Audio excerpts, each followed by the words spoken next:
their phones weren't on and they weren't like popping up anywhere. For Douglas Lane, panic quickly turned to heartbreak as he learned that his 16-year-old son Spencer and his wife Christine were among the 67 killed in the horrific crash Wednesday night. It just said small plane in the Potomac, and I was just like, oh my God, and my heart just started like exploding out of my chest. The American Airlines jet carried 4 crew members and 60 passengers, including many returning from a figure skating camp in Wichita. Among those killed, accomplished youth skaters like Sean Kay and Angela Yang, and 12-year-old skater Brielle Beyer, who was returning home with her mother Justina. My favorite memory with Brielle is playing games with her and talking. The airliner was making its descent into Reagan Washington National Airport when it collided mid-air with a military Black Hawk helicopter with 3 soldiers on board.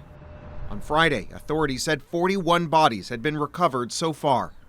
As the investigation begins, the FAA indefinitely shut down the low-altitude helicopter corridors used at the time of the crash. J. Todd Inman from the National Transportation Safety Board says they've now retrieved a flight data recorder from the Black Hawk helicopter that shows no signs of damage, as well as a data and voice recorder from the airliner. Despite some water intrusion to the voice recorder, Inman says he's confident that they'll be able to salvage the data. Our job is to just come out with the probable cause, but then more importantly, make recommendations so that this type of tragedy never occurs again. The NTSB said it could be months before we get a full picture of what happened. But on social media, President Donald Trump suggested on Friday that the helicopter may have been flying too high. I'd like to request a moment of silence. All this comes just one day after Trump suggested at a White House briefing that diversity hiring and Democrat policies may have caused the crash, without offering any evidence. White House Press Secretary Caroline Leavitt said the administration is now directing the FAA to review all hiring decisions and changes the safety protocols